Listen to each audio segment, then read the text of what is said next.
Olá, estamos de volta com mais um episódio do podcast Vírgula Jurídica, onde o saber não tem um ponto final. E hoje vou conversar com os meus queridos amigos e parceiros de iniciativas acadêmicas, Daniel Machado da Rocha e Almir Reis. Tudo bom, pessoal? Como é que você está, Daniel? Bom dia, Fábio. Bom dia, Almir. É uma satisfação muito grande podermos nos encontrar de novo aqui na cidade maravilhosa para bater um papo e falar um pouquinho a respeito daqueles assuntos que mais permeiam a nossa vida e que nos fazem sempre felizes, né? Relativos ao direito previdenciário, evidentemente.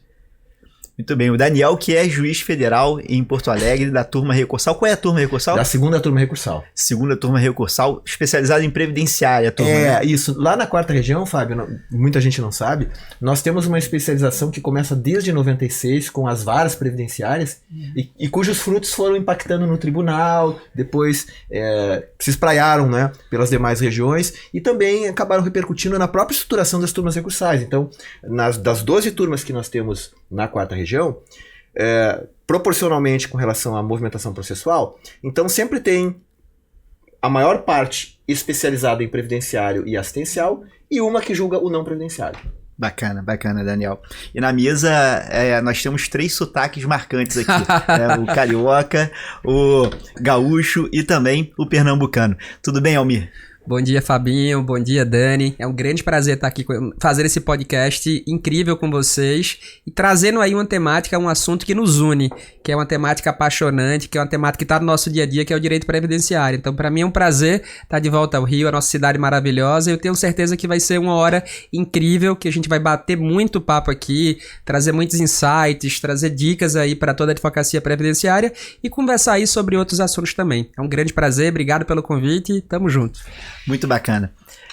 Hoje a ideia é a gente conversar sobre aspectos do cotidiano estratégico do advogado previdenciarista.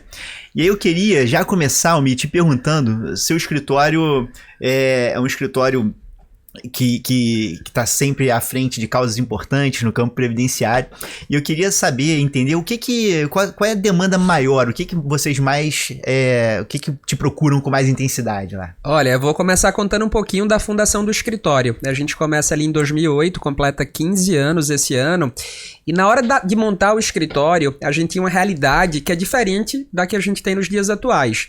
Naquela época era muito importante, pelo menos na nossa realidade, estar perto de uma agência da Previdência. Então a nossa principal unidade até hoje fica localizada de frente a uma agência do INSS, lá em Recife, no bairro do Pina, que é um bairro ali próximo ali a comunidades muito fortes. Então tem um público ali majoritário de classe C, D, E. E quando a gente montou, qual era a nossa ideia lá atrás, há 15 anos atrás?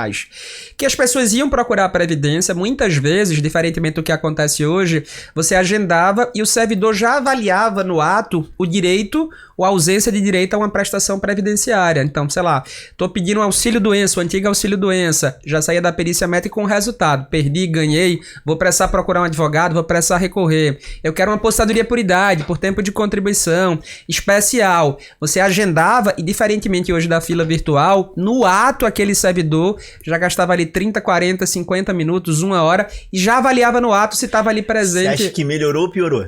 Veja, pra gente, pro que a gente pensou na nossa realidade, enquanto tem escritório perto, você tem ali, sem dúvida alguma, perda, porque você não tem mais ali, de alguma forma, aquele público que saía da agência e passava e na frente do procurava. escritório. Mas pensando de uma forma geral, eu entendo a ideia da Previdência de acabar com essa história, porque assim, a fila em tese passa a ser unificada, passa a ser uma fila no começo pelo menos nacional, depois vira uma fila regionalizada, e o intuito é propiciar um pouco mais de justiça, porque num primeiro momento, um requerimento numa cidade pequena, no INSS ali talvez ali no interior do Acre, com poucos segurados, com pouca gente demandando, ia ter uma avaliação muito célere, muito rápida. Enquanto outra, aqui no Rio de Janeiro mesmo, com milhares e milhares de requerimentos na mesma agência, muitas vezes não ia conseguir concluir naquele momento. Então, gerava talvez na ponta um sentimento ali, é injusto, eu também sou segurado, paguei do mesmo jeito, um tem a resposta imediata, o outro não tem. Então, num primeiro momento, você deixar de responder de imediato, pode passar ali uma sensação de talvez maior justiça. Todo mundo vai estar junto, na mesma fila, mas na prática isso não acontece. Eu acho que eu ainda prefiro o modelo anterior, em que você talvez ali esperasse um pouco mais para conseguir o agendamento, um mês e pouco, mas você tinha ali uma humanização do atendimento, você via alguém na ponta para conversar com você, olhar no teu olho, verificar uma falha, fazer uma exigência lá no ato. Eu acho que os processos na sistemática anterior com um atendimento um pouco mais humanizado, e não era perfeito não, tá? Tinham muitos problemas recorrentes que chegavam a conhecimento do judiciário, mas eu acho que era um atendimento mais humano. Então, tem prós e contras da sistemática antiga e da sistemática atual. Enquanto escritório, a gente precisou se redesenhar, porque assim, no começo, fazia muito sentido pra gente estar perto ali, negou, então ali aqui na frente, escritório previdenciário, procurava a gente. Com o passar do tempo, isso deixa de ser relevante pra gente. Porque quando tu começa a resolver o caso de Dona Maria, que mora no Alto José do Pinho, depois resolve de Seu José, que mora na Brasília Teimosa, que depois recebe do João, se você presta um atendimento decente, bacana, humanizada, esse cliente é o teu fomentador. Então, se você tem ideia, lá no escritório a gente tem um único cliente que gerou pra gente mais 500 novas pastas.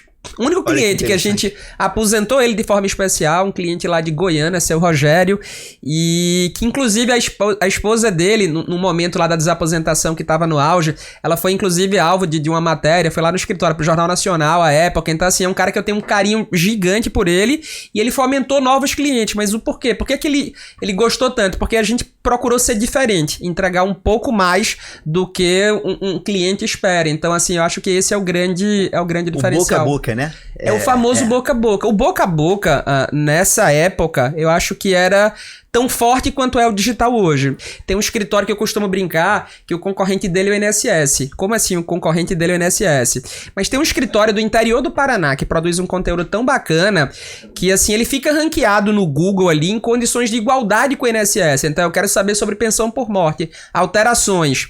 E muitas vezes sem nem impulsionar. Quando você coloca lá, ele produz um conteúdo com tanta qualidade que vai aparecer o que o INSS diz e aparece na sequência o que aquele escritório diz. Então, diferentemente de quando a gente começou há 15 anos atrás, a realidade hoje é completamente diferente. Ter escritório perto de agência da Previdência, o que podia ser uma realidade interessante no passado, hoje pra gente é completamente irrelevante. Eu podia estar muito longe, podia estar no empresarial. Mas pra nossa logística, a gente prefere manter na mesma localidade, porque constitui ali um fundo de comércio, então as pessoas já sabem, já ligam. Tem outras unidades, logicamente, que a gente construiu de lá pra cá, mas a gente não largou essa. Eu diria assim, que fazia sentido naquela época e você, na verdade, já tem constituído o escritório naquele endereço, não faz sentido alterar. Mas para quem tá começando agora, não precisa desse esforço. Eu acho que acaba democratizando até mais o mercado, né? Um advogado iniciante tem condição de começar agora, inclusive usando, se ele tiver qualidade no serviço, qualidade no conteúdo também, usando o digital para poder ficar conhecido e oferecer um bom serviço. Eu acho que o digital veio pra ficar, Dani, Fabinho, porque assim, de fato, imagina só, vamos pegar aqui Santa Maria, Pelotas, lá no seu Rio Grande do Sul. Você não vai ter 50 pontos perto ali de uma agência. Então, como o Fábio falou, democratiza mais, dá a possibilidade. Eu costumo citar um exemplo, eu tenho um aluno meu da pós-graduação da Escola da Magistratura, 2016, 2017, mais ou menos, que estava começando, foi meu aluno, e hoje ele está muito longe do INSS, ele não tem nenhuma unidade perto, ele tem ali na zona oeste do Recife, não tem nem acho que a Previdência mais perto lá deve ter, sei lá, 20 minutos, 25 minutos de carro. E em 4 ou 5 anos ele montou um escritório que hoje tem 100 advogados. 100 advogados, então assim, e não teve relação direta, então ele tem um outro foco, ele tem um outro modo de eventualmente trabalhar e conseguiu construir estando longe da Previdência. Então, acho que o digital hoje, sobretudo para quem tá começando, Dani, Fabinho, é sem dúvida alguma porta de entrada que você não tinha no passado. Não tinha no passado, você não tem grandes escritórios que vieram do digital de tanto tempo atrás. A gente tem que estar se remodelando. É uma novidade, né? A novidade, a mais nova agora, que surgiu de 2 dias, qual é? Já fez sua conta lá, não? Pois é, já fiz. Lá no Threads, né? A nova rede social. Você dorme e tem novidade. E aí, na verdade, você soma isso, o fato da gente ter também hoje um processo judicial completamente digital também. É engraçado, Daniel, porque eu vejo no dia a dia na turma recursal advogados de outros estados atuando com bastante frequência no Rio de Janeiro, porque você acaba não tendo o limite da geográfico, o limite, né? geográfico. Você também percebe isso lá? Sim, a tecnologia quebrou muitas barreiras, né? E tanto para o bem quanto para o mal, né? Hoje, por exemplo, quando a gente vai examinar um processo, os cuidados são muito maiores, porque às vezes você tem grande dificuldade de perceber eventuais falsificações digitais, né? Que são feitas. E esse distanciamento, por exemplo, na colheita da prova, muitas vezes, vai tornar muito mais complicado uma avaliação correta do caso prático que está sendo submetido ao Poder Judiciário. Primeiro, o próprio advogado, antes de ingressar com a ação, muitas vezes vai ficar na dúvida, né, em relação a se ele não está sendo induzido em erro por conta do cliente dele, e talvez até uma responsabilização que possa advir, né? E o juiz também, quando vai proceder à sua análise de uma prova que é muito diferente daquela prova que quando a gente começou, né, Fábio, na magistratura a gente examinava nos processos de papel. Você sabe que hoje, e a gente está pensando no documento ali digitalizado, né?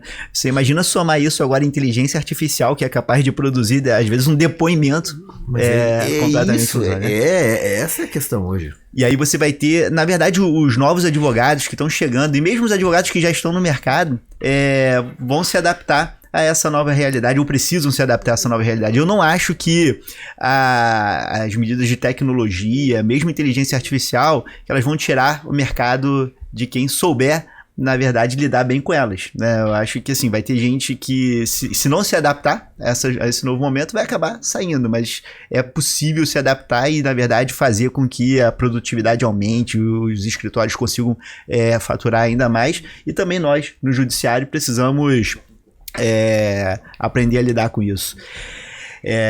Não vai ser uma tarefa fácil, né? Mas eu acho que vai ser possível. Eu acho que todo dia tem alguém que sai chorando e outro vendendo lenço, né? Então é aquela máxima de... Pra trás aqui? Pessoal, a nossa equipe técnica tá pedindo aqui, É pra eu afastar? Não, o microfone. Isso. Desculpa, achei até que era o contrário aqui. Tá legal agora? Desculpa aí, tá, pessoal? Foi um erro técnico aqui meu, não da... mas aí tá valendo. É tecnologia, tá vendo? Sim. Mas dando continuidade àquela velha máxima. Eu via, fazendo aqui um paralelo, na época da reforma da Previdência, muita gente reclamando, vai acabar o mercado, isso e aquilo. E vi agora, na reforma tributária, muitos advogados também receosos. Meu Deus do céu, e agora? Como é que vai ser e tudo mais e tal. É daquele mesmo receio que parcela da advocacia previdenciária tinha, eu vejo parcela da advocacia tributária tendo agora também, com toda mexida muito substancial, leva ali pra... Meu Deus, e agora? Tira as pessoas da zona de conforto, né? Exatamente isso. E eu digo a vocês que, pelo menos no segmento da gente, a reforma da Previdência, se muita gente achava que acabou o mercado, no nosso caso, foi justamente o inverso. E a gente acertou na veia, porque a gente, sempre que a gente, quando olha pra trás, você pega a emenda 20 em 98, você pega a emenda 41 em 2003, a emenda 47 em 2005, a emenda 70, sempre que você tem mexida brusca com relação a regras, você vê a advocacia previdenciária efervescente, porque sempre fica brecha ali pelo caminho, sempre surge ali a possibilidade de você ter uma interpretação diferente do que era muitas vezes o intuito do legislador. Então, eu cito na reforma da Previdência a brecha que foi deixada durante quase 3 anos, referente ao descarte das contribuições. Quantas e quantas pessoas que se aposentariam ganhando salário mínimo não estão ganhando hoje R$4.000? Fizeram algo ilegal? Tecnicamente não. Seguiram exatamente o que dizia a legislação. Jogaram com o regulamento debaixo do braço. Exatamente isso. Se o regulamento estava errado, é outra história. Exatamente isso. Então, toda reforma, toda mexida, isso vale para a previdenciária, vale para a tributária e vale para tantas outras reformas que vem aí pela frente. Vamos ter outras reformas previdenciárias. Não vai demorar tanto, eu já vejo esse assunto voltando à tona. Inclusive em grandes mídias, já quem defendia a necessidade de uma reforma já falando, olha, já vamos pressar de outra, outra agora, porque a situação já não tá tão boa, o Brasil tá envelhecendo mais rápido do que quase todos os países do mundo, então essa temática de uma reforma previdenciária não vai demorar para voltar à tona. E isso para o advogado na ponta não é de todo ruim. Eu digo a você, dou o nosso exemplo. Então a gente cresceu substancialmente nos últimos 3 anos. Eu acho até que isso é extremamente positivo. Sim. É desafiador porque você precisa estar o tempo todo atualizado, mas é extremamente positivo. Agora a gente... E às vezes vem mudanças que você nem está esperando, né? A reforma tributária está mexendo nas contribuições para a Seguridade Social, vai ter impacto, a gente vai precisar estudar isso também. E a reforma da Previdência, quando ela traz regras novas, traz pra gente a necessidade de, como você bem colocou, de aprender a interpretar.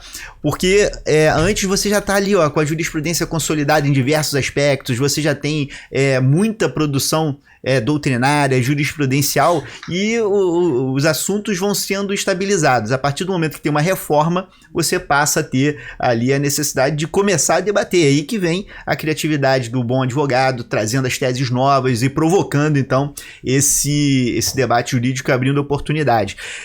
Chega pra gente, né, Daniel, na turma recursal, sempre esse debate sobre teses novas. Tem algum exemplo lá que você julga de... Com certeza, a gente pode falar, Almir e Fábio, a respeito da interpretação equivocada que a administração fez, por exemplo, né? Porque qual é o normal? O normal é quando você tem uma medida tão impactante quanto a reforma promovida pela emenda 103, que você precisa de leis, né? O objetivo da reforma era a desconstitucionalização. Então ela mesma sinaliza que precisaria de leis ordinárias e leis complementares. E aí vem o regulamento, né? E acaba regulamentando a emenda constitucional, desbordando, né, da legalidade e com uma interpretação, justamente nessa linha que você está colocando, que afeta, por exemplo, questão de acesso a regras de transição e questão do direito adquirido. Não é? Estabelecendo, por exemplo, que passaria a ser considerado a data do pagamento da contribuição para fins de cômputo de períodos de contribuição e não a data em que o trabalho foi prestado. Ou seja, uma mudança paradigmática que contraria a lógica do sistema previdenciário e sem base legal. Né? Sem base legal alguma e contrariando a lógica histórica de que o trabalho se incorpora, né, ao patrimônio do trabalhador com base na lei vigente na data em que o trabalho foi prestado. Então, só para o pessoal entender essa questão, que é uma questão fundamental, importantíssima, que você está trazendo, uma pessoa que, mesmo tendo trabalhado antes da emenda, mas não recolheu as contribuições... Isso, contribuinte individual que deixou de pagar alguns períodos, por exemplo, né? Então, embora... se todo o período fosse computado, ele teria direito a se aposentar com base no direito adquirido ou acesso a regras de transição. Mas o INSS considera, a partir da mudança feita pelo decreto em 2020, né, de que vale a data em que o pagamento for efetuado. Ou seja, isso retira da pessoa a possibilidade de se aposentar com base no direito adquirido e com base no acesso às regras de transição. Cochilou, não pagou a contribuição, mesmo tendo fato gerador? Não precisa nem ser cochilo, às vezes a pessoa não tinha como pagar. Sim. Né? Não tinha como pagar. Existiu o fato gerador, mas... Exatamente. Ou seja, a questão toda, Fábio, seria diferenciar o momento em que o pagamento foi efetuado, quer dizer, a pessoa já tinha o direito adquirido, mas obviamente que não poderia se aposentar porque não tinha cumprido as suas obrigações. Então, a partir do momento que ela regulariza o seu passivo, ela tem acesso ao benefício. Né? Então, uma coisa é o termo inicial da aposentadoria, outra é a incorporação do direito adquirido. Mas, de certa forma, essas interpretações polêmicas abrem o mercado para a advocacia, exatamente. né? Sem dúvida alguma. O que a gente percebeu? Lembra da reforma trabalhista? O que aconteceu na reforma trabalhista? Você pegou ali muitas situações em que havia jurisprudência consolidada a favor de um lado, tinha um OJ, tinha uma súmula, e você fechou a porta trazendo ali para a legislação algo que, em tese, suplantaria aquele entendimento jurisprudencial. O que é que eu percebo que aconteceu tanto no decreto como na IN? Vamos pensar quem é que participa da elaboração desse decreto, quem é que participa efetivamente da elaboração de um IN, ou pelo menos opina. Você tem ciência muitas vezes ali de como pensa o judiciário, e muitas vezes a interpretação administrativa era mais favorável para o segurado do que a judicial. Isso não é... Em inúmeras temáticas, a administração pública, em tese, nas INs anteriores, nos decretos, tinha um posicionamento até melhor do que o judiciário tinha. E o judiciário passou a oscilar. O judiciário, uma turma julga de um jeito, outra turma julga de outro jeito e tal. Então, assim, não é nada aberrante, mas aí quem ali, muitas vezes, dá um parecer jurídico sobre aquele artigo que vai ser incorporado, coloca isso, não coloca aquilo, aproveita uma oscilação jurisprudencial e tenta consolidar uma situação. Não, agora a INSS admite aqui desse jeito e usa muitas vezes como fundamento essa falta de uniformidade na própria via judicial. Então, eu tenho uma dificuldade muito grande, assim, Daniel e Fábio, de muitas vezes litigar contra o INSS na via judicial e ele defender um posicionamento que na via administrativa, se o procurador tivesse conhecimento do que reza a IN, do que rezam as portarias internas, do que reza o decreto, ele jamais se pronunciaria daquela forma. Mas ele sabe que muitas vezes nem o advogado na ponta sabe, e aí a culpa também é nossa, porque se a gente apontasse desde o começo, o juiz não tem a obrigação ali de saber uma portaria nova do INSS que saiu agora, um IN 9, então se o advogado na ponta puder fazer esse trabalho, e por isso que eu defendo sempre, o advogado tem que ser estratégico, então ele tem que saber quando é o caso ali de insistir muitas vezes num viés administrativo, de não judicializar, porque pode ter ali uma surpresa com relação ao entendimento que não é tão uniforme, não tem um entendimento vinculante ainda, e muitas vezes no INSS ele pode se deparar com entendimento, se não na agência, se não naquele servidor que avalia inicialmente, na junta muitas vezes um entendimento um pouco melhor, um pouco mais qualificado, no conselho de recursos também. Então tem inúmeras situações que você ainda consegue resolver na via administrativa e que provavelmente no judicial você perderia. Eu tenho inúmeros casos que a gente perdeu o processo, ganha na sentença, aí julga uma temática nova afetada pela TNU, vira o posicionamento, aí você perde na turma, pronto, e agora? Acabou. Diz, não, vamos verificar aqui, o que é que tem coisa julgada, o que é que não tem coisa julgada, o que é que dá para conseguir documentação nova, o que é que dá para tentar novamente. Então, eu tenho inúmeras situações que, em tese, o cliente teria direito, considerando o momento do ajuizamento do processo, até então o entendimento era consolidado nas turmas recursais, na TNU, de uma forma, o processo demora para ser julgado. Com essa demora para ser julgado 2, 3 anos, afeta-se um tema que na verdade até então era consolidado, meio consolidado a favor de um lado, vira um posicionamento no meio do processo e aí você termina deixando de ser vitorioso mesmo no momento do ajuizamento, tendo um entendimento até então que era consolidado a favor do... Então assim, a gente passa muito por isso. E aí nesses casos, fica uma sensação na ponta de uma injustiça, porque muitas vezes esse cliente que veio para você é porque você aposentou um amigo dele, da mesma empresa, e aposentou outro da empresa do lado, e ele fala, peraí, vamos lá. Mas é a mesma documentação que meu amigo que me indicou para você apresentou. Como é que ele ganhou e eu perdi? Disse, olha, você caiu numa vara, aqui infelizmente demorou um pouco mais para julgar e pegou um entendimento novo que não existia à época do julgamento do processo. Então assim, essa é a situação. Eu vou te dar um exemplo muito, muito delicado, até de mudança de entendimento, assim, que vai caminhar ao lado do que você está colocando, né? É um pouquinho diferente. Mas assim, me chocou na última sessão que eu participei da turma regional de uniformização, eu levei um processo para julgamento, que era o seguinte, a questão que estava em foco era um incidente regional de uniformização sobre tempo de seminarista. Tá? Então o que aconteceu? Quando a ação foi ajuizada, o entendimento jurisprudencial era quando a ação foi ajuizada. Então assim, tanto é que o juiz julga procedente, em primeiro grau, o advogado pediu para fazer uma prova que o juiz indeferiu porque ele achava que não era necessário. Né? O juiz indeferiu a prova porque, não, já tem a certidão aqui que era seminarista, então não precisa fazer essa prova. No meio do caminho, a TNU altera o seu entendimento com relação ao menor aprendiz, que por sua vez, a súmula 66 da TNU dizia que para os religiosos se aplicavam os mesmos critérios do aprendiz. Só que qual era o problema? O problema é que passou a se exigir como elemento fundamental para a valoração do tempo do aprendiz, se não fossem recebidos recursos a título do orçamento, né, que houvesse a comprovação da execução de trabalhos por conta de encomendas de terceiros. Né? Só que o seminarista, isso é incompatível com a realidade do seminarista, vamos dizer assim. Né? Mas sequer se permitiu a realização de qualquer prova.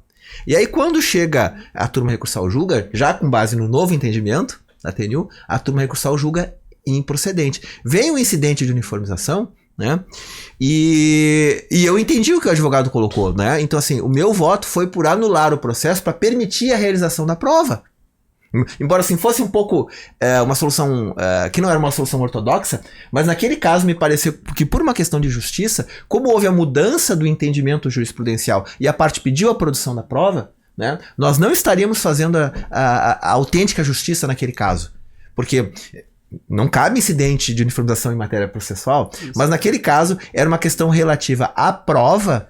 E eu entendi que o direito material à prova estava de tal forma imbrincado com a questão processual, né, que deveria se permitir a produção daquela prova. E votei, então, pela anulação. E perdi por maioria. A turma recursal entendeu. É quase que uma negativa da prestação jurisdicional eficiente. Então, às vezes o advogado toma todas as cautelas que seriam necessárias e perde, não é por culpa dele. Não, né? um caso, tá só num caso curioso, porque pegando a puxadinha bem rapidinho, Fábio. Na quarta-feira eu tava no escritório lá da gente de Olinda e ia ter uma audiência de um processo específico e tal. O pessoal conversou comigo e já vinha de uma anulação da turma recursal, porque a gente vinha defendendo que, prorrogando a qualidade de segurado, faria audiência, ouvir testemunha sobre a situação concreta, prorrogar desemprego involuntário, né? Os mais 12 meses. Então, foi conversado com a parte de autoria e o cliente faleceu entre o momento da anulação pela turma recursal e o momento da audiência designada pelo juízo. Quando chegou para a audiência, veja, a tese que oriunda da anulação era para tão somente comprovar o desemprego involuntário. Como ele faleceu, chegou a companheira dele para fazer oitiva e a juíza que estava presente na audiência se emocionou com a situação quando contou, ou por que ele não vinha trabalhando e tudo mais. Só que já tinha um processo anterior com outro colega juizando, também dentro desse intervalo, que perdeu por não constatação de incapacidade, né? Então a gente tinha uma preocupação muito grande de não discutir presunção de continuidade do estado incapacitante em relação ao benefício anterior, justamente com medo de pode dar coisa julgada com relação ao processo anterior do colega, que foi mais ou menos contemporâneo. Quando chegou na audiência, que era para ouvir a testemunha tão somente, a magistrada ouviu o depoimento da companheira, né, no caso da viúva, entre aspas, e se convenceu do direito. E chegou e disse, não quero ouvir testemunha. Aí perguntou ao INSS, e o INSS, olha, você quer ouvir e tal, não sei o que. O INSS, não, pra mim tá dispensado também. E não perguntou ao colega que tava advogando pra parte, né? Acabou a audiência, todo mundo se abraçando, ela julgou o processo. A juíza se emocionou, inclusive, na audiência e tal. Julgou procedente o processo, ele veio me contar, eu tava no atendimento, deu certo, ganhou e tal. Eu disse, pô, foi bom. Então, ele disse, agora, ela não ouviu a testemunha da gente. Eu disse, não ouviu a testemunha. Ele disse, não, mas o INSS dispensou a testemunha aqui também e tal. E ela não perguntou pra mim se queria que eu só perguntou pra INSS. Eu disse, você quer apostar que o INSS vai recorrer nesse processo, dizendo que o fundamento da anulação era que era a questão da prorrogação na qualidade de segurado por desemprego involuntário, e a juíza jogou com outro fundamento agora, que era a presunção de continuidade do estado incapacitante. Ele, não vai recorrer não. O procurador dispensou. Eu disse, amigo, quem vai fazer ou não o recurso já não é o procurador que presidiu a audiência, porque na organização interna do INSS, pelo menos na nossa lá, quem faz as audiências não é o procurador que eventualmente recorre. Então ele vai olhar isso aqui, vai ver friamente, ele vai entrar com recurso e a gente provavelmente pode até perder porque ela dispensou a prova testemunhar. E antes de vir pra cá, de entrar, aí ele me ligou agora há pouco, eu tava no telefone, ele disse, tu não sabe, eu disse, o que foi? O INSS recorreu naquele processo, dizendo que não teve a produção da prova testemunhal. Eu disse, e agora? Vamos fazer o quê? Eu disse, talvez seja o caso de embargar, para que a gente possa talvez ouvir ali, não sei, a gente vai pensar... A alternativa que me parece melhor nesse caso seria porque a turma recursal, ela pode determinar a realização de diligências, né? O relator tem essa prerrogativa. Então, talvez seria solicitar ao relator que baixasse em diligência para ouvir a testemunha. Lá não é costume. Antes tem que fazer isso antes que o processo entrar em pauta. Com certeza. Entrar em pauta, acabou. Exato. Lá não é costume, não é praxe. Então, tem muito disso. Então, só pra você ver, direito não é ciência exata. Não é. Então, assim, todo mundo chorando, comemorando, ganhamos, vencemos. A juíza se emocionou. Quando me contaram, eu disse, eu não acredito que deixa... Mas ela não me perguntou se eu queria ouvir a testemunha. Eu disse, mas não deixava encerrar. E assim, eu fiquei constrangido, porque ela ia julgar procedente, já eu tinha certeza e tal, não sei o que. Eu disse, não, mas numa próxima, não deixa isso acontecer. A questão do constrangimento numa audiência, assim, realmente acontece, né? E realmente o advogado precisa estar preparado para defender o interesse do seu cliente. Em matéria ainda mais no direito previdenciário, muitas vezes o advogado ele pode saber tudo de direito previdenciário e perder muitas ações porque ele descuida do processo nos GEFs, né? Sim. Porque o processo nos GEFs não está submetido ao contraditório pleno do CPC. Pois é. Né? Então aí aumenta ainda mais, Almir, a responsabilidade do advogado na fase que antecede o ajuizamento da demanda. Porque se entrar mal, não vai dar para corrigir depois. Ou se acontece uma situação dessas, fica muito mais difícil corrigir depois, né? Mas tem uma novidade sobre isso até, que acho que vocês estão cientes já. Acompanharam o julgamento do tema 100 do STF? Não. Então, Antena, acompanhou? Sim. Eu não Veja, tive a possibilidade. Tem uma novidade, eu acompanhei detidamente e assim, é até uma contradição da minha parte, porque nesse processo especificamente, eu fiz a manifestação pelo IBDP na condição de amigo da corte. E era a discussão sobre a coisa julgada inconstitucional, se aplicaria em sede de juizado especial federal ou não. E eu lembro que na época, eu fiz, acho que junto com o Malcolm, a gente fez esse parecer e tal, essa manifestação pelo IBDP, e na época a gente entendeu pela prevalência da coisa julgada, pela segurança jurídica e tudo mais. E quando o processo foi pautado para julgamento, e o pessoal, vamos marcar a sustentação oral, você vai fazer, eu disse, olha, só tem um pequeno problema. A manifestação que a gente fez pelo IBDP, na hora eu pensava de uma maneira, 3 ou 4 anos atrás. Só que o STF julgou isso em matéria tributária recentemente, e eu já tinha feito ali se em matéria tributária entendeu-se dessa forma, tá por relativizar e tudo mais, matéria previdenciária com certeza, então assim, não vai dar para defender uma coisa na manifestação e outra na sustentação oral. Vamos monitorar o julgamento para ver o que efetivamente vai acontecer. Eu já desconfiava que o STF ia julgar de forma semelhante ao que terminou fazendo em matéria tributária. E aí a surpresa principal do julgamento até então, ainda falta a redação da tese final.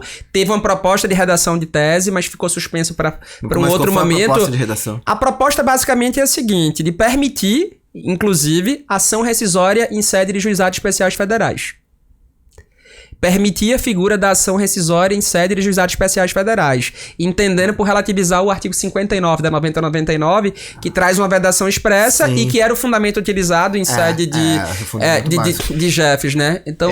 Você sabe que tem algumas turmas de recursais que admitem a rescisória, né? É super, super isolado, mas tem. A tua admite, não? A tua admite? Não, a minha chegou a pensar em admitir, mas a nossa turma regional de uniformização decidiu que não cabe. Aí a gente adotou o entendimento da quarta região. Eu acho que no Paraná tem uma que... No Paraná tem uma. Mas no Paraná tem uma.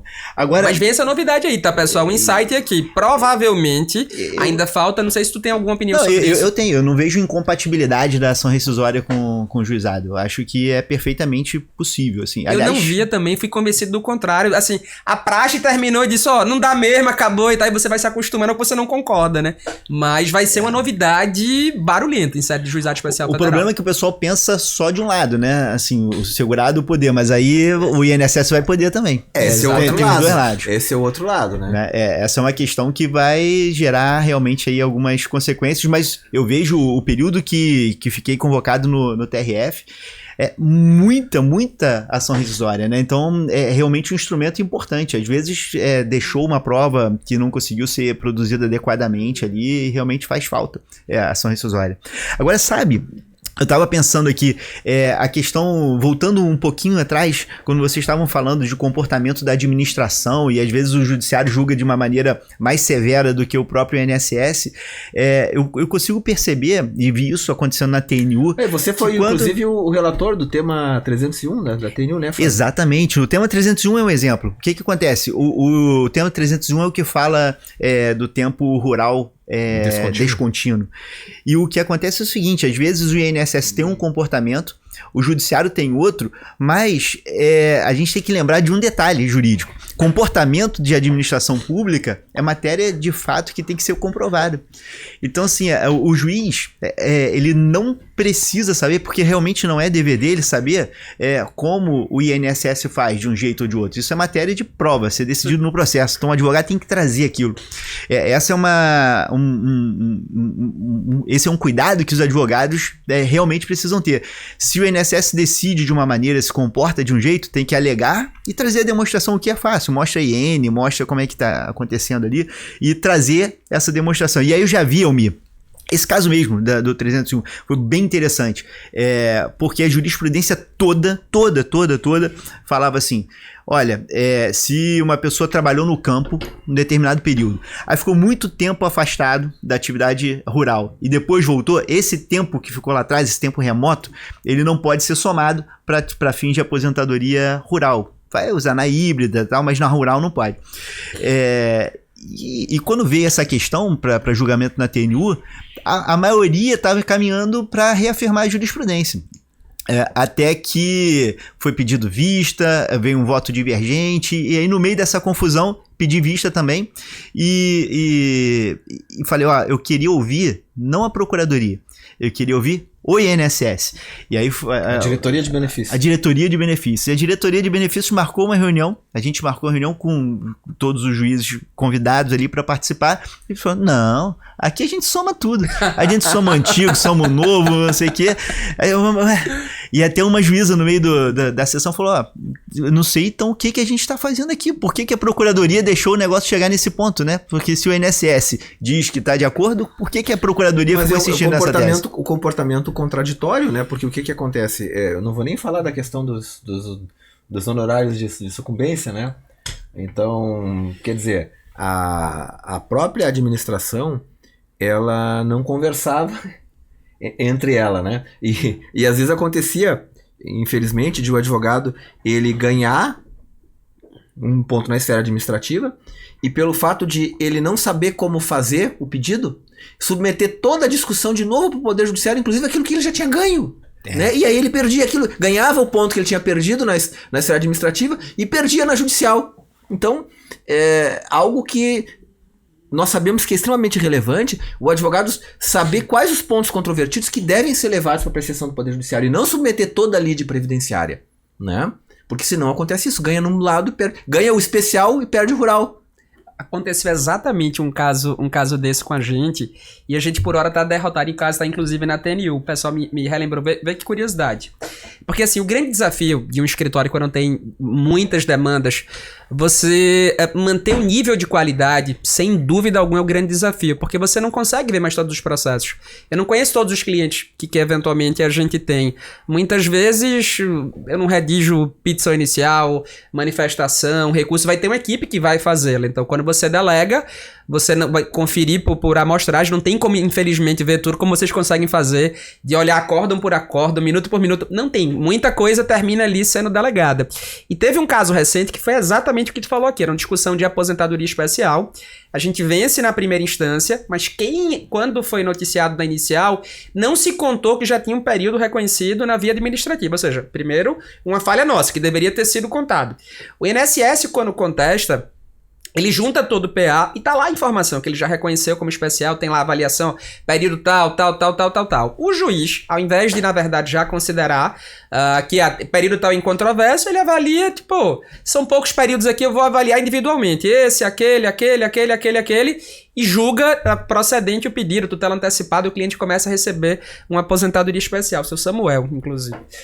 E aí, quando chega em grau de recurso, o INSS recorre genericamente de tudo. E aí vem um tema 174. 174 da TNU, discussão com relação à questão do ruído e tal. Então veja, a própria administração pública já tinha reconhecido esse período como tempo especial. Porque a administração pública nunca exigiu o que o INSS, a Procuradoria, defendia em juízo.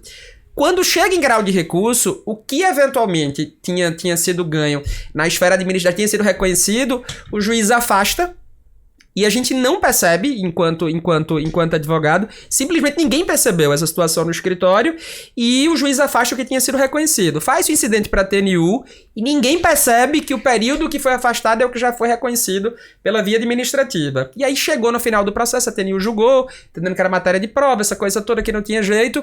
E no prazo final, acho que era para ED ou para alguma coisa, o pessoal disse, pô, esse é um cliente importante e tudo mais e tal, mas não vai ter jeito e tal. Eu disse, pô, deixa eu dar uma olhada nesse quero ver esse processo, né? Aí peguei o processo, fui analisado do comecinho até o final. Quando eu pego o PA, o período em discussão era justamente o período que o INSS já tinha reconhecido na via administrativa. Então veja, aí tem falha de todo mundo. Tem falha nossa, infelizmente não era pra acontecer de jeito nenhum. Quem ajuizou era pra ter visto isso, já contaram desde o começo, mas talvez na época ele não tivesse acesso ao PA. Como não tinha um PA, ele não tinha talvez ali como presumir, tinha só a carta do indeferimento. O próprio INSS contestou, juntou o PA, viu que já tinha sido reconhecido, mas contesta o período, inclusive, que já foi reconhecido. Quando chega pro juiz que você conta, mas já foi reconhecido, mas se foi porque já tá aqui de novo discutindo. É aquela velha máxima que muitas vezes, não.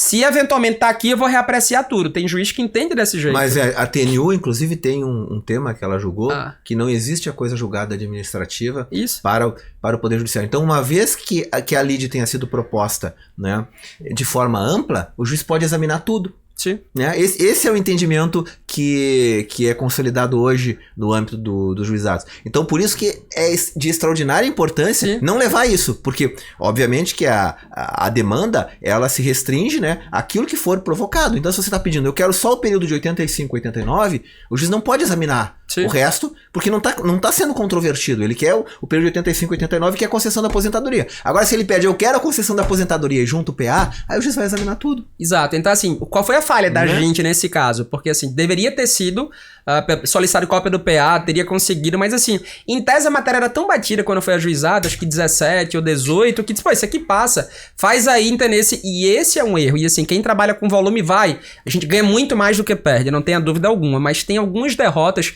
que são muito doídas. E esse aqui a gente tá tentando ainda. Tá numa briga danada lá. Quando eu vi o caso, eu disse, vamos tentar ver se na TNU a gente resolve, vamos tentar ver se extingue sem mérito, que o que eventualmente... Mas, assim, é difícil porque, em tese, a TNU eu brinco que não tá lá para fazer justiça. Tá lá muitas vezes para uniformizar questões de direito material. Se a matéria é processual, infelizmente, quem falhou na caminhada, e assim, tem falhas de todos os lados. Então, assim, acho que nessa falha, a falha foi coletiva. Começou com a gente, que deveria ter pego o PA, não era para ter ajuizado, por isso que é tão importante, e essa é uma facilidade do meu INSS hoje. De alguma forma, ter tudo lá amarrado já. Se a gente tivesse acesso à informação, teria feito de outro jeito. O INSS contestou, e quem foi, não tinha réplica, não tinha nada, porque o procedimento em sede de juizado, muitas vezes você não tem réplica associada, o juiz julga direto depois da contestação. Então, assim, esse é um exemplo clássico que a gente vai brigar até o final. Mas, assim, talvez quando chegou para mim para tentar ver, tenha chegado tarde já e a gente não consiga. Por isso que é tão importante uma análise estratégica antes de ajuizar o processo. Nunca faça de todo jeito, porque, assim, quando a gente fez, certamente isso aqui passa, é consolidado, é desse jeito e tal. Precisa nem perder tempo com isso aqui. E precisava. Se tivesse feito, teria um outro desfecho. O previdenciário, mais do que em outras matérias, a construção da petição inicial já tem que ser preocupada com a produção probatória. Na verdade, você já tem que construir a petição inicial e ali você já tem que ter toda a sua estratégia de prova já montada, né? E você constrói a sua petição inicial delimitando bem o ponto controvertido. Isso eu acho que é fundamental no previdenciário. Pensar estratégico, né? Pensar estratégico desde o início, né? Isso. Pensando cada passo que poderá ser necessário na caminhada. Isso é bom para todo mundo. Isso é bom para o juiz. Na verdade, se o juiz olha para o processo, a gente tem que pensar o seguinte: o que a gente está julgando ali e o que o advogado está fazendo é impugnando um ato administrativo. Então, olha só. O que está errado aqui nesse ato da administração pública? Então, é porque não foi reconhecido esse tempo rural? Beleza, então vamos delimitar e a gente vai trabalhar em cima do tempo rural aqui, né? E bota bem grande assim na petição, a questão incontroversa, o reconhecimento desse tempo especial aqui é incontroverso, já reconheceu, bota ali bem grande. Muitos advogados têm na ponta a visão que o juiz não lê, que não faz isso, e não vou perder tempo com relação a isso aqui porque o juiz não vai ver. Isso não é verdade, isso não é fidedigno. Logicamente, vocês são humanos também, e os magistrados são humanos, você tem uma equipe técnica para dar, assim como os advogados também têm. Não pense que vai chegar lá um processo do advogado João da Silva que é o João da Silva que vai fazer os 1000 processos. Zero, não entendeu? Esqueça. Ele talvez seja ali por amostragem, uma situação ou outra. E a mesma coisa acontece. Então, assim, logicamente, benefício por incapacidade. Tem magistrado, e eu já fui do outro lado também na época de estagiário, que você talvez ali, eu vou pro laudo, talvez eu não vá ali pra petição inicial para ver uma petição de 50 páginas no benefício por incapacidade. Ninguém, assim, veja, com todo o respeito ao advogado que redige dessa forma. Isso também é estratégia, né?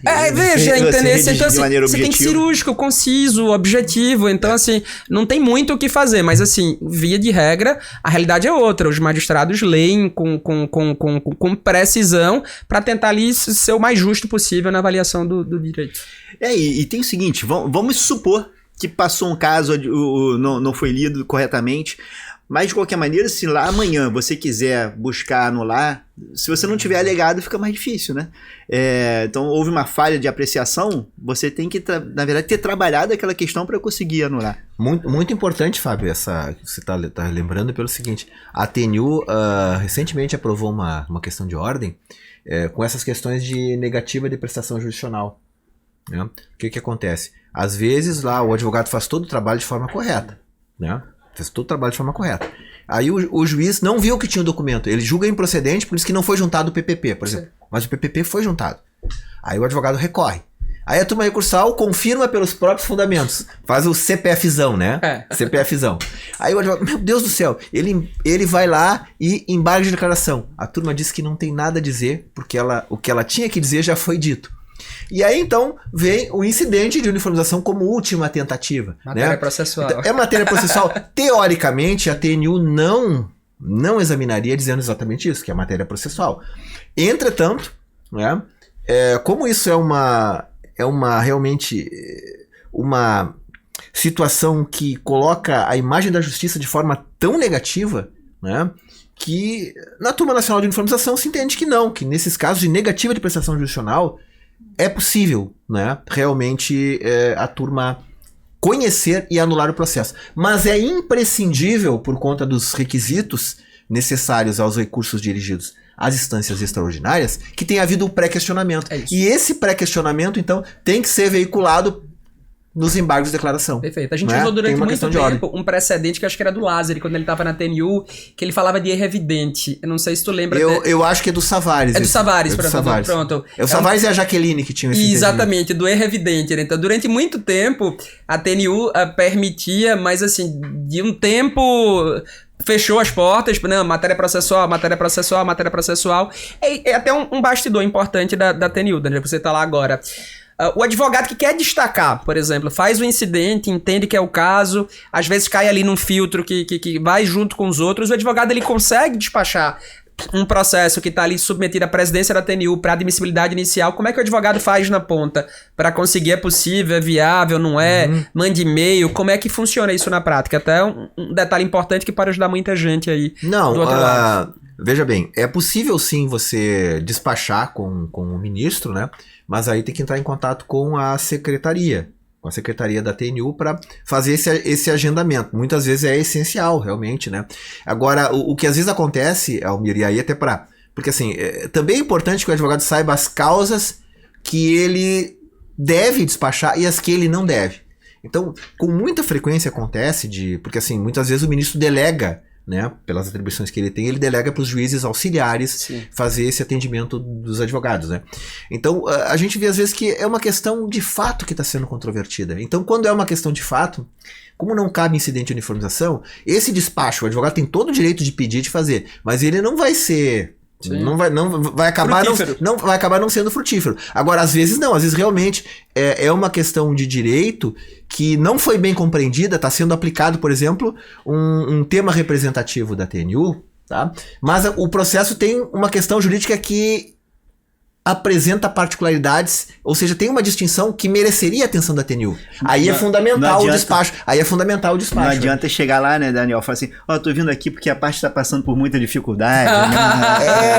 Esse é o tipo de despacho. Olha, a decisão é injusta. Bom, quando começa esse argumento de que a decisão é injusta, já se sabe que não vai dar em nada, né? Tu não pode nem falar. A gente vai ouvir o advogado, claro, doutor, muito obrigado pelas suas considerações, mas assim, a gente já sabe que não vai resultar, né, não vai resultar em bons frutos, né? Agora, quando tem a questão jurídica, não, realmente, olha, a TNU julgou o tema tal. Porém, essa questão apresenta essa particularidade que é diferente por isso, por aquilo, por aquele outro, mereceria uma análise, a gente, não, realmente, não vou falar com o ministro, né? Realmente aqui tem uma questão jurídica que merece ser debatida realmente. A advocacia provoca muito na admissibilidade lá, tem muita ligação para despacho ou não tem um volume, tão grande? Não é um volume absurdo, mas tem uma demanda, sim. Tem uma demanda. Veja, uma queixa recorrente da advocacia sobre a TNU é que, só passa os incidentes do INSS, o da parte autora é muito bem feito. Eu tava falando sobre isso acho que uns 3, 4 dias atrás. E eu acho que na ponta, e aí eu não sei se vocês concordam com isso, eu acho que o INSS termina sendo mais organizado no tocante aos incidentes. O que eu vejo muito é que um incidente que eventualmente passou, feito por um procurador do Acre, ele vai e compartilha, diz, esse aqui passou, vamos passar a usar esse modelo aqui e tudo mais. Então, eu não sei se tem a ver com isso, isso diretamente ou se não. E assim, logicamente, a gente sabe que o nível de admissibilidade é muito baixo. Aí eu te pergunto, Daniel, assim, de cada, sei lá, 100 processos, você tem, na verdade, uma estimativa de quantos na admissibilidade têm sido aceitos, têm sido distribuídos para a relatoria, ainda que não seja conhecido pelo colegiado lá na frente. Qual mais ou menos o percentual? E se realmente tem esse desafio dos do INSS serem mais conhecidos ou não tem essa diferenciação? O que eu posso dizer é que, em média, cerca de 1.500 incidentes porque existe um filtro anterior, né? A gente precisa lembrar o seguinte, que antes de chegar na TNU, dentro da sistemática da lei dos juizados, nós temos um juízo preliminar de admissibilidade. E esse juízo preliminar vai ser feito, se tem uma turma recursal, por exemplo, no Maranhão tem só uma turma, né? Então vai ser feito pelo juiz presidente ou vice-presidente. Agora, se é no Rio de Janeiro, é o juiz coordenador das turmas, né? Que é feito de forma centralizada. Sim. No Rio Grande do Sul, é o juiz diretor do foro que faz. Então, existe já um juízo preliminar, que vai barrar muita coisa, né? Aí, aqueles que passam pelo primeiro filtro vão então para a presidência. Então aí a gente tem uns 1.500 mais ou menos que chegam por mês. Desses 1.500, dá para dizer que 5%, Almir. Que seria assim, mais ou menos, às vezes um pouco mais, mas não passa de 10% o que vai ser distribuído. Distribuído para o colegiado, porque muita coisa é decidida. Agora, e o juiz, e muitas vezes o juiz pode monocraticamente. O juiz pode se ele acha que é matéria de fato, muitas vezes ele nem leva pro colegiado. O relator, né? O relator, monocraticamente, ele já diz que é súmula 42 E sobre essa impressão da advocacia, a advocacia acha que os do INSS são mais conhecidos. Conversando com os procuradores do INSS, eles falam o contrário. Tem muitos amigos que dizem, o INSS tem mais, não tem essa diferenciação. Não tem essa, não. Lembrando do meu acervo lá, é bem equilibrado.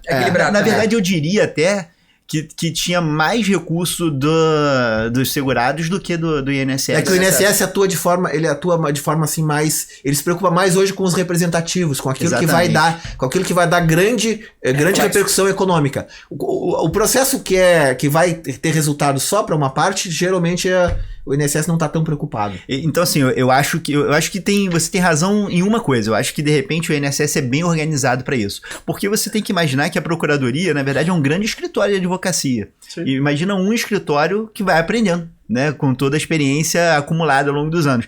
Diferente de vários escritórios pulverizados que estão ali representando os segurados. Vão aprendendo também, mas não com o volume que a advocacia da União faz. Mas mesmo assim é bem equiparado. Eu lembrei de um tema aqui interessantíssimo agora. Lembra que eu falei para vocês dos temas aqui que você começa quando é juíza com a consolidação de uma temática, até então a jurisprudência daquele jeito, é afetada alguma coisa na TNU, vira jurisprudência no meio do processo, e a TNU é muito justa em algumas situações, porque às vezes quando tem uma oscilação de jurisprudência, ela geralmente, virou, mas permitindo a produção probatória, complementar, algo nesse sentido. Tem alguns temas que a TNU tem sido... Teve até uma modulação em alguns casos. Isso, né? Já tem sido feliz nesse sentido. O que acontece? Quando a TNU flexibiliza, que volta para a turma recursal faculta ali uma produção probatória disso ou daquilo. E aí você consegue complementar a produção probatória, a turma recursal entende, pronto, ok, tudo certo, manter o direito ao benefício, reformar a sentença para dar o direito ao benefício. E o que a INSS tem feito? Desses acórdãos, ele tem feito um novo recurso dizendo o seguinte, peraí, tudo bem, mas a produção probatória só aconteceu agora, no curso processual. Então, TNU, reforme aqui agora, porque os efeitos financeiros desse benefício aqui que está sendo deferido, ele só vai poder ser deferido a partir do momento da apresentação dessa documentação em juízo. Então veja, toda a discussão era em torno de uma temática, não tinha nada a ver com efeitos financeiros. Se produz a prova porque o precedente, o tema lá permite que essa produção aconteça. E aí o INSS inova... Com gás não, né? Não, quero não. Mas essa questão, Almir, eu acho que vai ser resolvida porque tem um tema do STJ repetitivo sobre essa matéria. Não, entendi, mas tem o do STJ, mas só para entender. Então, assim, tecnicamente, para o INSS levar essa matéria no incidente, isso deveria estar sendo discutido até, pelo menos no embargo declaração. Porque a TNU tinha a súmula 33, que até então era observada, né? Exato, então assim, mas a gente tem alguns casos em que aconteceu isso. Você teve a produção probatória por conta do precedente da TNU e tranquilo, o INSS, beleza, agora eu concordo com a concessão do benefício, mas agora vamos suspender de novo para esperar essa outra temática que até então não era controvertida. Então, eu acho que tem um erro, assim, absurdo nessa história, que é aquela coisa assim, o INSS não pode ser, o argumento, o INSS não pode ser punido se a prova foi só agora. Só que tem uma coisa, Almir, que eu acho que é um erro de perspectiva dessas decisões. Eu sou a favor de pagar desde lá de trás, tá? Se a parte tinha o direito e requereu. Se a parte tinha o direito e requereu, mesmo que tenha sido produzida depois da prova, ela tem direito de receber desde lá de trás. E eu digo 2 argumentos. Um, que é central para mim. INSS não pode encarar pagar benefício devido como punição. A função institucional do INSS é pagar benefícios. Então, pra quem tem direito. Pra quem tem direito. Se a pessoa tem direito, o INSS deveria estar ali, ó, eu quero te pagar, porque você tem direito, eu vou te pagar desde quando você requereu. Não é punição pro INSS pagar isso pro benefício. Então, assim, isso não é uma punição. E a segunda questão é legalidade. Não tem na lei 8.213. Quem será? Meu Deus do céu. Isso é da academia. Isso é o personal ligando pra ele, que ele tem horário com o personal daqui a pouco. Aí, a lei 8.213 de 91 não coloca esse requisito. Fala só, a data de início é a partir daqui. E pronto, se a prova for produzida depois, tal, não tem isso, não tem esse requisito na lei. Né? Então você considera desde lá de trás. Então, outro dia eu peguei, olha só, a pensão por morte. A pessoa requereu pensão por morte, o INSS indeferiu, não tinha lido o documento, que segundo o INSS, a pessoa ajuizou a ação pedindo a pensão por morte. Aí foi produzida prova testemunhal. Tinha início de prova material, foi produzida prova testemunhal. Aí veio a sentença assim, olha só, antes da audiência, não tinha como o INSS... Tá insistindo aí, ó. Tentando tirar a notificação. Não, o barulhinho é lindo, viu? Aí Daniel, bota no microfone. Silêncio. Bota no microfone pra só escutar aqui, ó. Deixa eu botar o silenciador aqui, Eu nunca tinha visto um toque tão charmoso como esse. Assim, tu gostou? Depois eu te ensino. Aí o juiz chegou, como o INSS não tinha como saber que tinha união estável antes de ouvir essas testemunhas, só vou dar essa parte da audiência. Não faz o menor sentido uma coisa dessa, né? Não faz. Eu tenho uma perspectiva que o STJ julgando essa temática vai... Veja, minha esperança e expectativa é que que o STJ reafirme o que você pensa também, acho que o que eu penso, o que o Daniel pensa também. Não tem na lei o estabelecimento de outro marco temporal. Agora o INSS incorporou na instrução normativa, incorporou em decreto, aproveitando dessa oscilação do judiciário e tem aplicado efetivamente. Teve um caso agora que a cliente deu entrada num requerimento administrativo e a certidão de óbito ficou pela metade, ela entrou sozinha. Como ficou sozinho, o INSS, em vez de abrir a exigência, negou a pensão, dizendo, ó, certidão juntada aqui não está legível. Para não cair nessa, o escritório entendeu por fazer um recurso administrativo, explicando que eventualmente foi só um problema, que a cliente não tinha advogado na época da digitalização e tal, e aí revertemos e ganhamos na junta para conseguir, desde o momento do óbito, uma vez que o protocolo tinha sido dentro do prazo de 90 dias.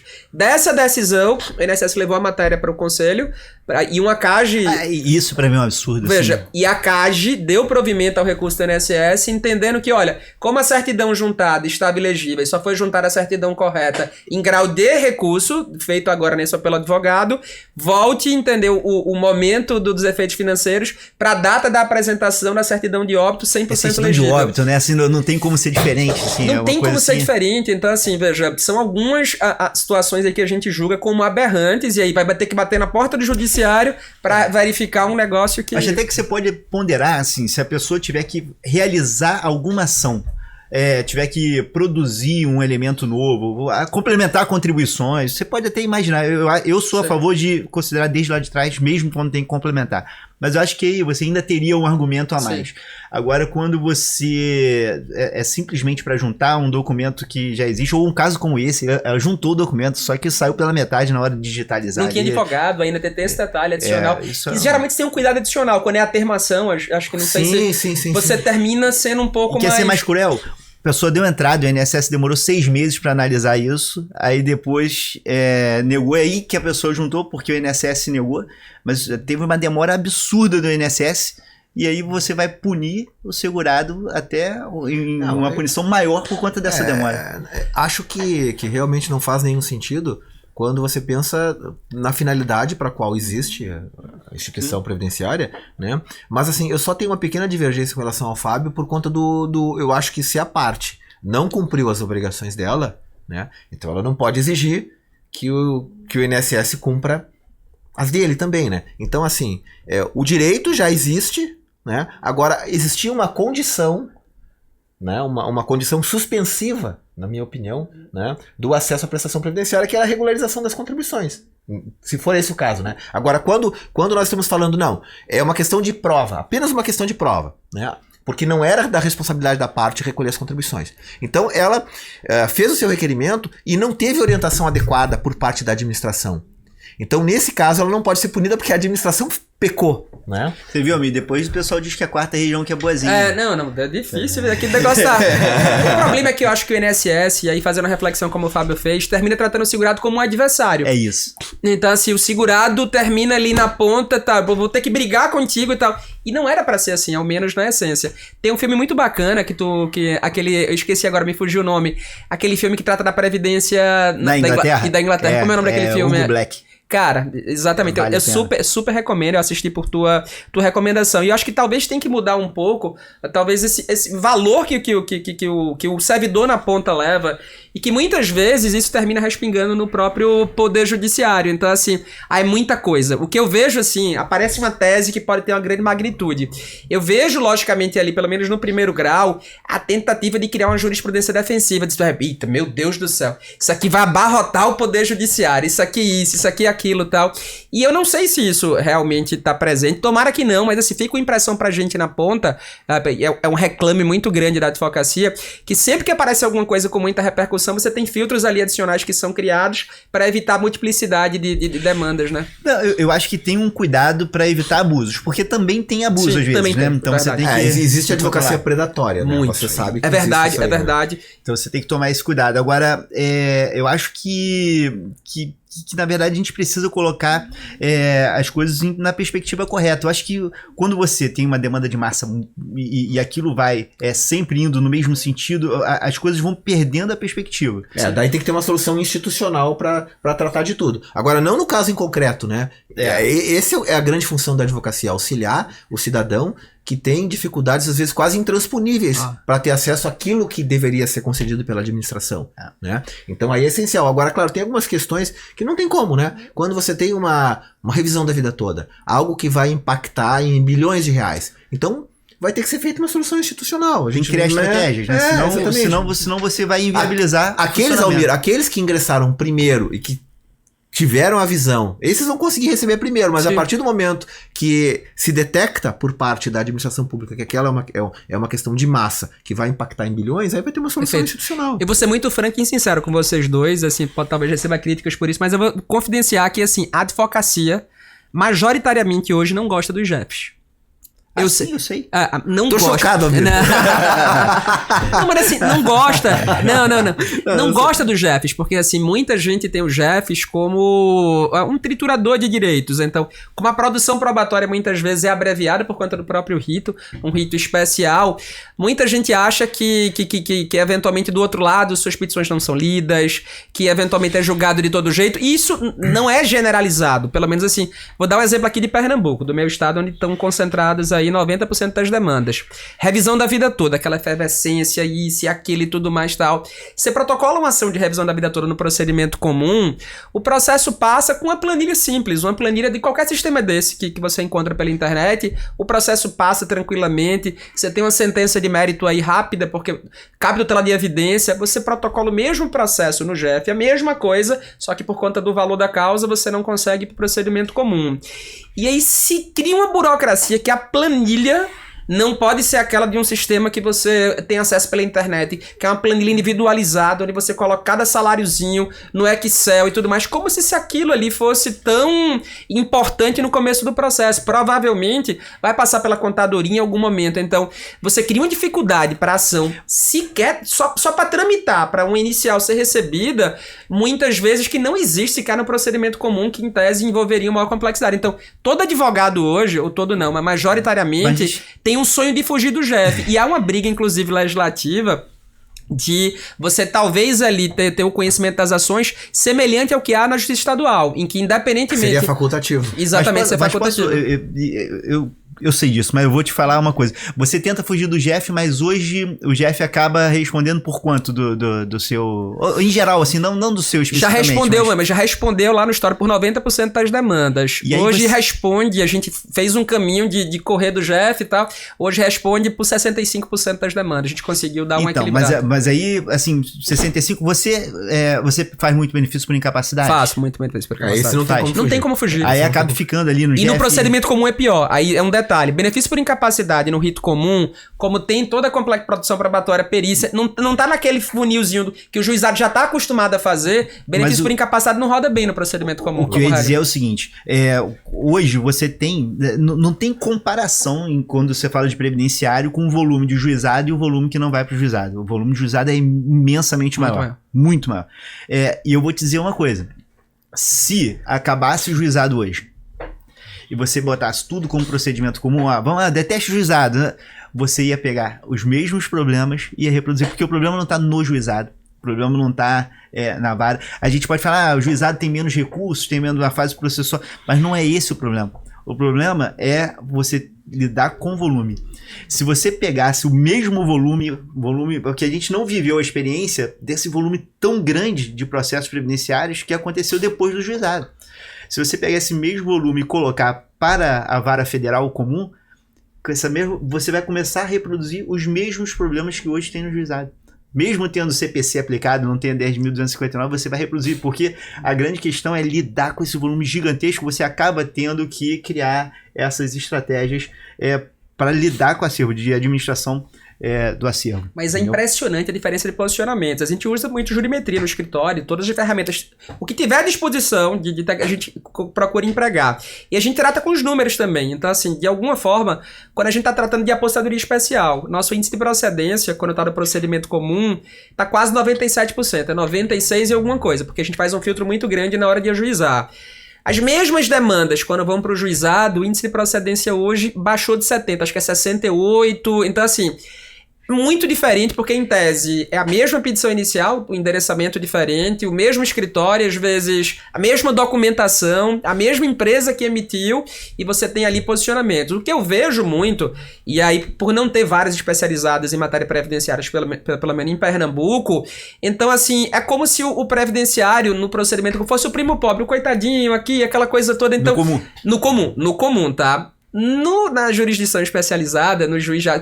Você julga isso todos os dias, então assim, é como se o filtro ali já fosse, não, pô, se passar esse aqui, vou ter que... Então, termina que o filtro é muito mais apertado do que na jurisdição comum. Então, pelo menos lá em Pernambuco, não sei se a realidade também... Não, eu vou te contar uma, olha só, foi engraçado porque a gente estava discutindo TNU, até na época dos embargos de declaração do T174, se é CNR15, NHO01, aquela coisa assim, né? Foi logo no iníciozinho, eu tava na TNU, quando eu entrei na TNU, ela tinha acabado de julgar dizendo que tinha que ser NHO01, eu participei dos embargos de declaração e nos embargos de declaração aí ampliou. Tem toda aquela polêmica do decibelímetro ainda. Pois é. Teu precedente salvou muita gente. Aí, salvou muita gente.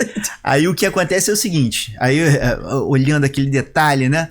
Aí eu fui na mesma época, assim, um pouquinho depois, participar de um julgamento no tribunal. Não sabia nem o que era, né? Não, era o tribunal, aí tinha dado assim, era um PPP que tava com 87 decibéis, e não o limite 85, Sim. Tava 87, aí eu me lembro o desembargador falando, quer saber, 87, 85, acho que a gente não pode ser assim tão... eu não vou dar isso.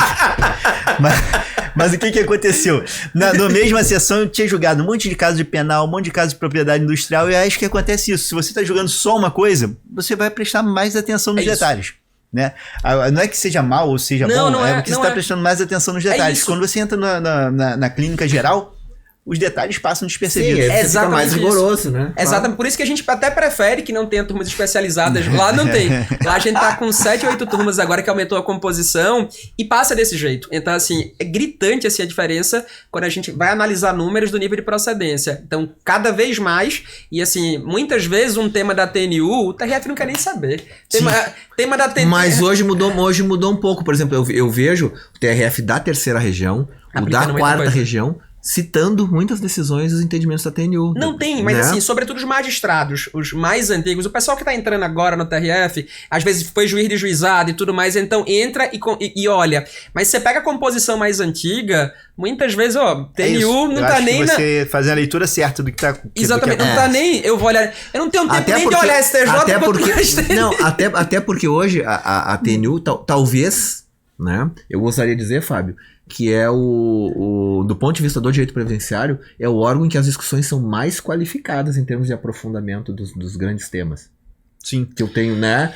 Porque assim, a gente acompanha o que decidem os tribunais, o que decidem as turmas recursais, e ainda mais assim, tendo já participado, né? Bastante tempo na TNU, seja como membro integrante do colegiado, seja como juiz auxiliar da presidência. Então, assim, realmente eu acho que a TNU tem uma contribuição extraordinária, cara. E ainda tem um detalhe, Daniel, eu acho que vai ficar agora até mais importante a jurisprudência da TNU depois que o STJ decidiu limitar a possibilidade de subir incidente. Não, mas STJ, mas sabe, né? Qual foi a razão? Não sei se o Almeida acompanhou essa discussão. Sabe qual foi a razão? Não, eu não... A razão é o seguinte, ó. Acho que o grande exemplo é a questão da decisão relativa à admissibilidade da reclamatória trabalhista.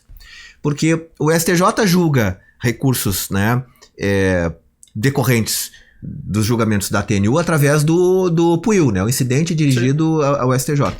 Só que quando o STJ julga isso vincula só o juizado. Só o juizado. Então, os tribunais continuam decidindo, sim, ignorando, por exemplo, né? Sim. Então, o STJ assim, eu já julguei, pra que eu vou julgar isso se a minha decisão, ela não impacta? Então, o que eu vou fazer? Eu vou julgar IRDR e vou julgar repetitivo, porque daí isso obriga todo o Poder Judiciário. Não é verdade? Na matéria que diz respeito à interpretação da lei federal, o STJ dá a última palavra. E todo mundo tem que obedecer o que é julgado em repetitivo.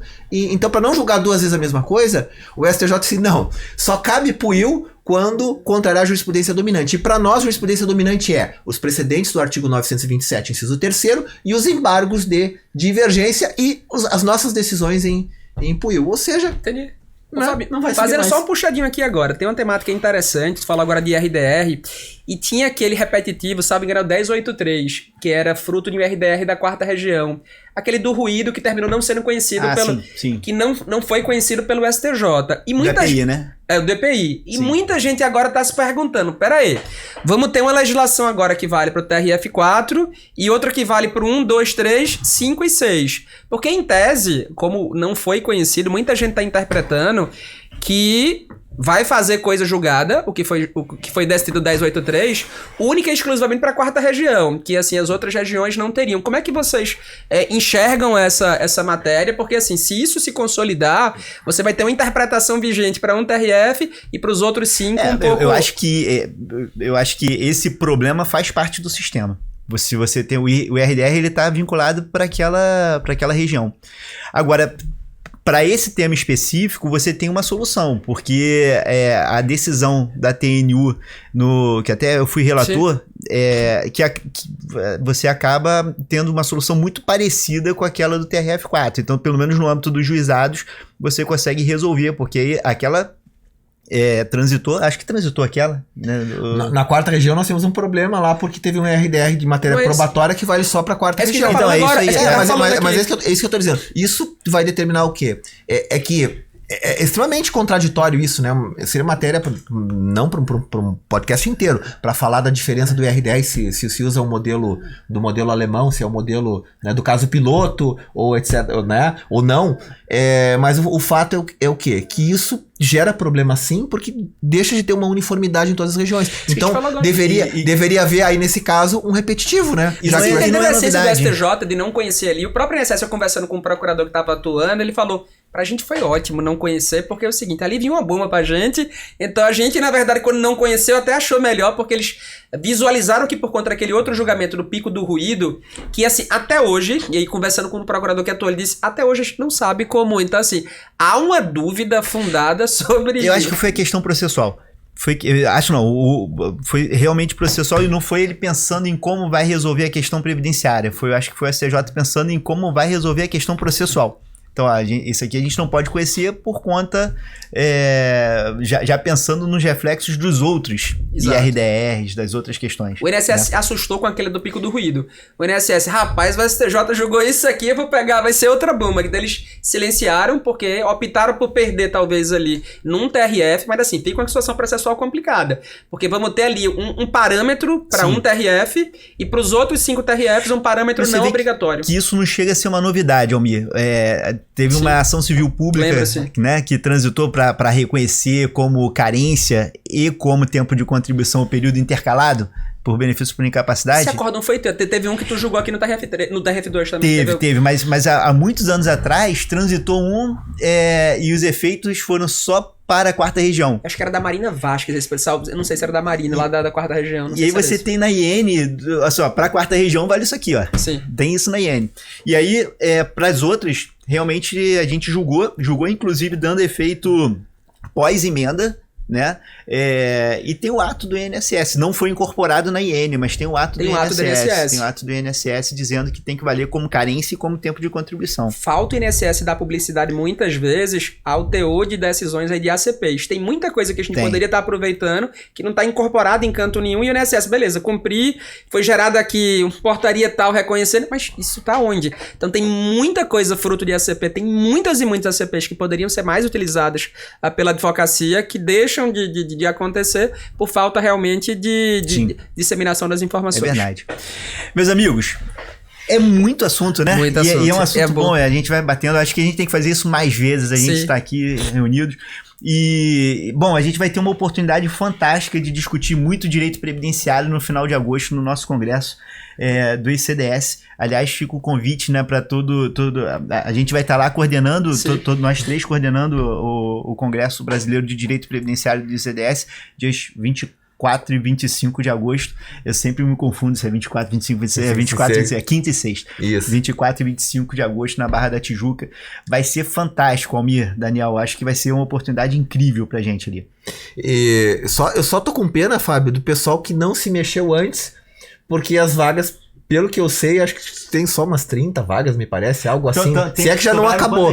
Se é que já não acabou, né? A última informação que eu tinha era... Você sabe quantas vagas? Ela tá vendo ali. 25? Faltam 25 vagas. 25 vagas, tem que correr. Olha, um dos maiores eventos da história. Se vocês verificarem quem vai estar lá, assim, não só uma oportunidade de network, mas assim, de agregar muito valor, agregar muito conhecimento, de pegar alguns insights para utilizar no dia a dia. Não só no RGPS, o congresso está incrível na parte de RPPS. Vários colegas estão vindo, falando com a colega pernambucana, ela disse, eu vou pela parte de RPPS, nunca vi um congresso tão completo para RPPS. Então, vai ter RGPS, RPPS, Previdência Complementar. Eu sou capaz aqui de dizer que vai ser o evento mais completo voltado para o direito previdenciário que eu vou participar ao longo dos últimos 15 anos. E não é porque eu tô coordenando junto com você e com o Daniel, não. É porque realmente tá incrível e foi pensado com todo o carinho do mundo. Cada nome que tá lá, tenha certeza que vai agregar valor para o nosso cotidiano.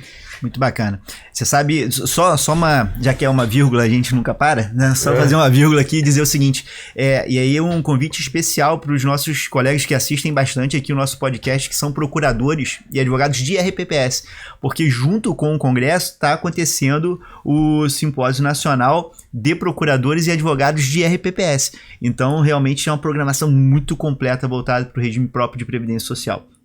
Voltar para planejamento, regime geral, processo previdenciário, vai ser muito legal, fora que a programação lúdica e cultural tá incrível. Diga a vocês que vai ser o melhor da história. Eu falo que é um dos melhores, que tá muito puxando pra cá, tá, mas assim, realmente tá incrível e a equipe tá cuidando com todo o carinho do mundo. Promete muito aí, 24 e 25 de agosto, todo mundo jurídico previdenciário se encontra aqui no Rio de Janeiro. Pessoal, muito obrigado a todos e acompanhe aqui o podcast Jurídica, onde o saber... Não, vírgula jurídica, onde o saber não tem ponto final. Valeu, pessoal. Valeu, gente. Massa, obrigado. Abraço e tchau. Até a próxima.